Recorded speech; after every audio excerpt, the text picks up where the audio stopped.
अस्सलाम वालेकुम दोस्तों ZDB TV सां गॾु मां आहियां तव्हांजो पंहिंजो ज़ुल्फ़कार फूदी। काफ़ी दोस्त सवाल कंदा आहिनि त मुनीर पठान जे बारे में जेको आहे सो तव्हां कुझु ॿुधायो। मुनीर पठान बेसिकली जेको हुनजो शहर आहे जंहिंजो हुनजो तालुक़ु आहे जंहिं शहर सां उहो आहे बाड्रा।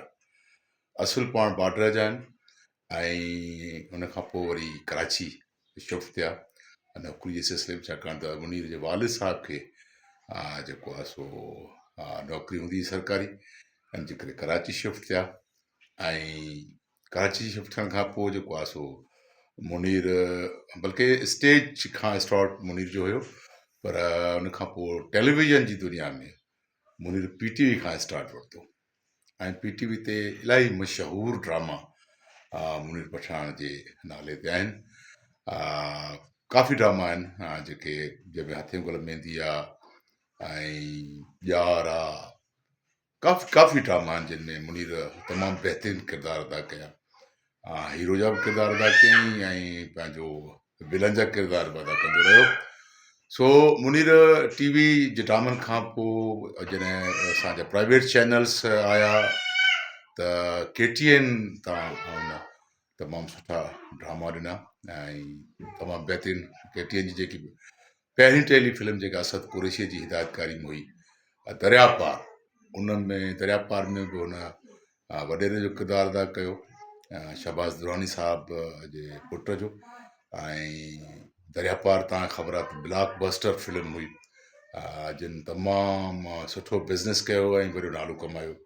उनखां पोइ हिकिड़ो टेलीफिल्म जो रुझान पैदा थियो, टेलीफिल्म्स जी जेको आहे सो हिकिड़ी मार्केट ठही ऐं पोइ तमामु सुठियूं टेलीफिल्म्स जेके आहिनि उहे मार्केट में आहियूं। मुनीर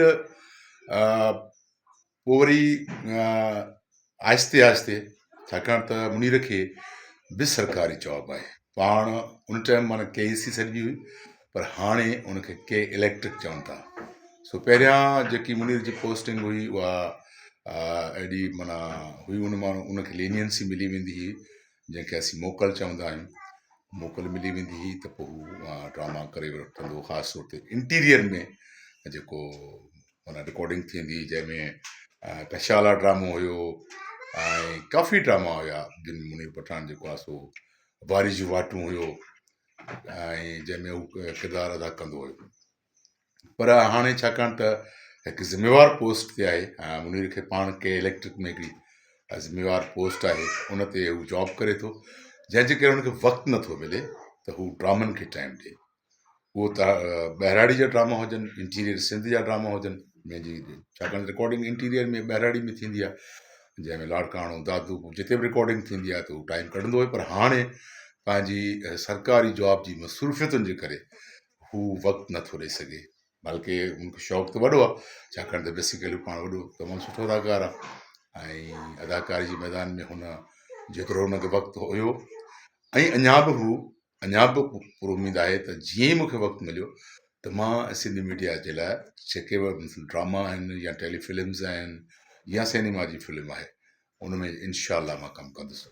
ऐं असां बि उमेदु था कयूं त मुनीर पठान जल्द खां जल्द सिंधी ड्रामनि जी स्क्रीन ते ज़ाहिर थिए, ताकी मुनीर जा जेके मदा आहिनि उहे उनखे ॾिसी करे ख़ुशि थियनि। छाकाणि त मुंहिंजो त सीनियर आर्टिस्ट आहे, असां गॾिजी कमु इलाही टेलीफिल्म्स में गॾु कमु कयोसीं, TV सीरियल्स में बि गॾु कमु कयोसीं। तमामु बहितरीनु नाइस माण्हू आहे, खिल भोग वारो माण्हू आहे, ख़ुशि मिज़ाज माण्हू आहे ऐं जंहिंसां बि मिलंदो आहे उहो ॾाढो पुरतबाक ऐं पंहिंजाइप वारे अंदाज़ सां मिलंदो आहे। सो असां उमेदु था कयूं त मुनीर जेतिरो जल्द थी सघे, मुनीर खे अगरि वक़्तु मिले थो त मुनीर सिंधी मीडिया जे लाइ कुझु न कुझु ॾेई वञे। मुनीर तमामु सुठी फैमिली सां तालुक़ु रखे थो। मुंहिंजो पहिरियों ॿुधायो त हुनजो बुनियादी जेको शहरु आहे उहो बाड्रा आहे ऐं बाड्रा जी धरती तमामु सुठा आर्टिस्ट ॾिना आहिनि, जंहिंमें मुनीर पठान आहे, लाला अब्दुल हुसैन सारियो आहे, अनवर शाद आहे, बिलावल खोखर आहे, काफ़ी आर्टिस्ट आहिनि जेके बाड्रा जी धरतीअ तां हुननि जनमु वरितो ऐं बाड्रा जी धरती तां हुननि पंहिंजे फन जो आगाज़ कयो। ऐं मुनीर जो जेको भाउ आहे तारिक पठान, पाण सहाफ़ी आहे, प्रेस क्लब मलीर जा सदर रहिया आहिनि ऐं हाणे बि आहिनि ऐं तमामु सुठी फैमिली सां हुननि जो तालुक़ु आहे। सो इनशा तव्हां दुआ कयो, असां उमेद था कयूं त मुनीर जल्द खां जल्द असांजे टीवी ड्रामनि में नज़र अचे, त जीअं असां अॻिले सुठे आर्टिस्ट सां गॾिजी कमु कयूं। महिरबानी।